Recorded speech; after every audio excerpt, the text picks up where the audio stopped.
Hello everyone and welcome back. Today we're going to explore something pretty exciting within ComfyUI.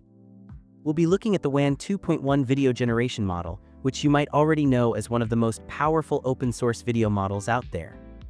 But what you might not know is that it has an incredible newfound ability to generate high-quality images directly from text prompts. I've put together a straightforward custom text-to-image workflow that really showcases this.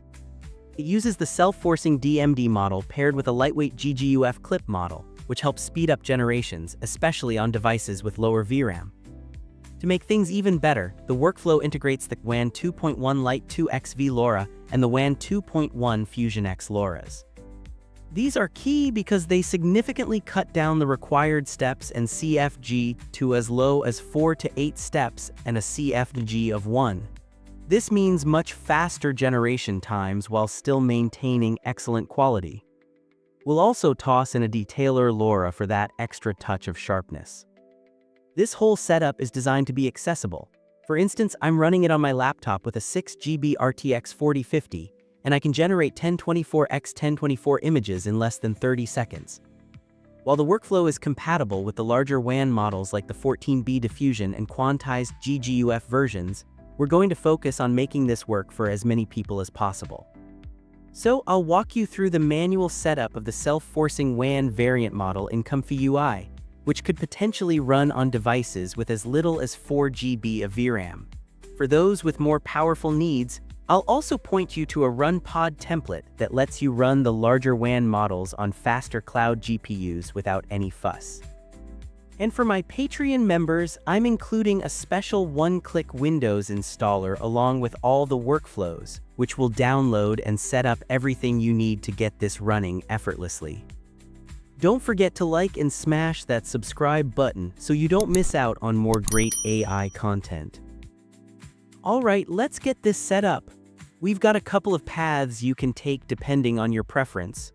A super simple one-click installer for my Patreon members and a manual install for everyone else. First, for my Patreon supporters, this is going to be incredibly easy. If you opted to use my one-click Windows installer, all you need to do is download the WAN 2.1 text-to-image ComfyUI batch file. Once it's downloaded, place it in a new, separate folder dedicated to this project and just double-click that batch file to run it. This will kick off an installation process that downloads and sets up everything you need, ComfyUI itself, all the required custom nodes, and all the models, putting them right into that folder.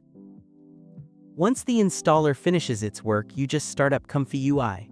It should automatically open the user interface in your web browser, and from there, all you will need to do is load in the workflow from the Patreon post. Now for everyone who is installing this manually, don't worry, I'll walk you through it. You will of course need to have ComfyUI installed already, along with the ComfyUI Manager. The Manager is a huge help and will make installing the rest of the nodes for this project much simpler. If you're on Windows, the easiest way to get started is by downloading the portable Windows zip file from the ComfyUI releases section on their repository.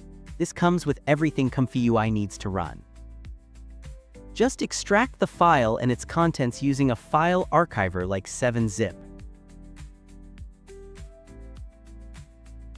To install the ComfyUI Manager, you'll want to open up a terminal or command prompt, navigate into your custom nodes folder inside the main ComfyUI directory, and then git clone the ComfyUI Manager's GitHub repo right into that folder.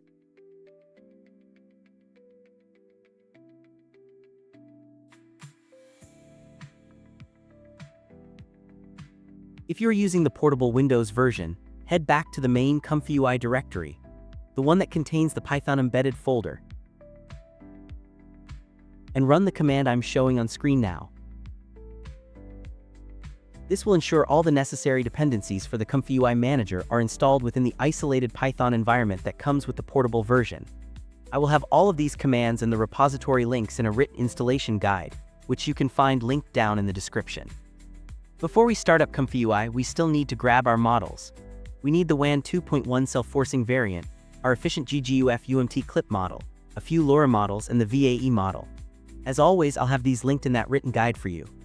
To get the WAN 2.1 self-forcing model, which is a smaller, fine-tuned variant, head over to the Guanti Hugging Face page. Once you're there, go to the Files and Versions tab and click into the Checkpoints folder. You'll see a few different versions of the model. In my testing, I found that the DMD and the SID v2 models gave me the best results. So for this tutorial, I'll be using the DMD model. For our UMT clip model, we'll go to the CD96 UMT5XXL encoder GGUF Hugging Face page and download the 5km GGUF clip model. This specific one really helps cut down on VRAM usage during generation. For the LoRa's and the upscale model, I've made it easy for you and uploaded all three of the default LoRa's and the upscale model you'll need for the workflow to my own Hugging Face repositories. Just head to those pages and download the necessary models. We still need our VAE model, but we'll grab that one from inside the ComfyUI manager in a bit to make things easier. Once you have the WAN 2.1 model and the other files downloaded, we can place them in their proper folders within the ComfyUI directory structure. Simply drag the WAN 2.1 self-forcing model into your diffusion models folder, the UMT clip GGUF model into your models clip folder, the LoRa models into the models LoRa's folder, and the upscale model into the models upscale models folder. And with that, you're all set with the files. Now let's start up ComfyUI and load in the workflow. Go ahead and download the workflow file from the link I've left for you in the description, and then just drag and drop it onto the ComfyUI interface. If you see any nodes that are colored red when the workflow loads, that just means you're missing a custom node. But this is no issue. Just go to the ComfyUI Manager button in the top right and click on Install Missing Custom Nodes. You can then go through and install any of the nodes you're missing one by one.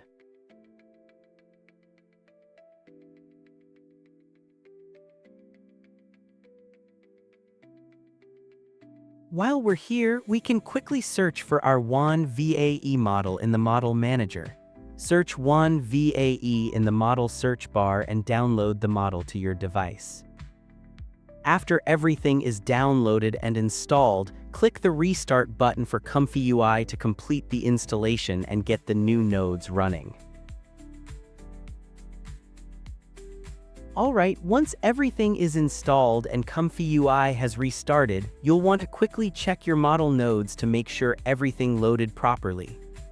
Just click on the little arrows for each model selection node and ensure the correct models are selected.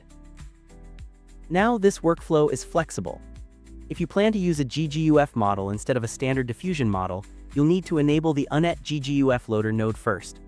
Then connect the purple model connector from it to the Patch Sage Attention KJ node, just like you see me doing here. Finally, you'll want to bypass the standard diffusion model loader by right-clicking on that node and selecting Bypass. For this demonstration, however, we're sticking with our WAN self-forcing diffusion model to get those faster speeds on a lower VRAM device. Using the workflow itself is pretty similar to a standard Flux text-to-image setup. All you really need to do is type in a prompt for the image you want to create and maybe add some LoRa's to boost the outcome. The workflow already comes with 3 default WAN LoRa's, including the WAN 2.1 Lite 2XV and the WAN 2.1 Fusion X LoRa's. These are important because they both significantly reduce the required steps and CFG down to as few as 4 or 8 steps, and a CFG value of 1. This leads to much faster generation times while keeping the quality very good.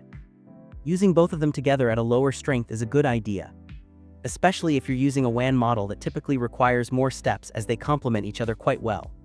When you're writing your prompt, try to be very detailed. These WAN models were trained on long, descriptive prompts, so the more detail you give it, the better the model can craft an output image that matches your vision. After that, you can click the Run button to start generating.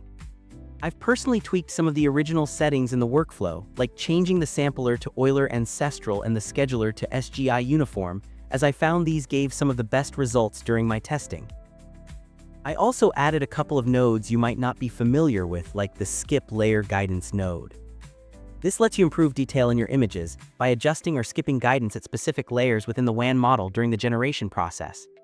I've also included upscaler nodes for some added improvements, but you can easily disable these if you don't need them by right-clicking on the nodes and tapping Bypass. This workflow was originally put together with low VRAM and speed as the main goals, but feel free to tweak any of the settings to see if you can improve your results further.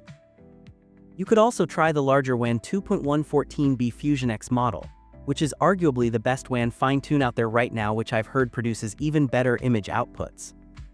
On my RTX 4050 with 6 GB of VRAM, generations are typically finished in less than 30 seconds with these settings, and still arguably produces some of the best images I've ever generated locally. I also created a RunPod template in case you need more power to run this workflow with the larger WAN 2.114B models at faster speeds. RunPod offers everything from H100s and RTX 4090s to A100s and more, with each having its own per-hour fee. Simply click on the RunPod template link in the description. If you don't have a RunPod account, you'll need to create one, otherwise just log in. Select a GPU of your choice. I'd recommend picking one with 24 GB of VRAM or more, like an RTX 4090 for the fastest results. You can edit the storage space by clicking the Edit Template button and adjusting the container storage, which is a more temporary storage for your pod, and then click Set Overrides. Once all your settings are dialed in, go ahead and click Deploy at the bottom of the page. Your pod will now start building and running scripts to install all the necessary pieces the project needs. This whole process can take about 10 to 15 minutes. You can keep an eye on the installation progress by checking the log files. When you see that final executed script showing the local URL in the terminal, that's your signal that it's ready to go. As a general rule of thumb, if you're using my default template, when the storage capacity for the ComfyUI template hits around 67%, it usually means the installation is complete. Once everything has finished installing, click the Connect button. The template includes built-in access to Jupyter Lab, making it easy to access ComfyUI's project files. Simply tap the Jupyter Lab Connect button to open the Jupyter Lab interface. Now you can go back to the Pod's Connect service menu and tap on the ComfyUI button to open the ComfyUI interface. And that will launch the latest version of the ComfyUI interface right there in your web browser. Now that we have our ComfyUI interface up and running, all that's left to do is upload our workflow and start generating. And that's pretty much it for getting the powerful WAN 2.1 models running for text-to-image generation in ComfyUI. I hope you found this guide helpful. If you'd like to see me create an image-to-image workflow using these same models, let me know down in the comment section. Thanks for watching, and I'll see you in the next one.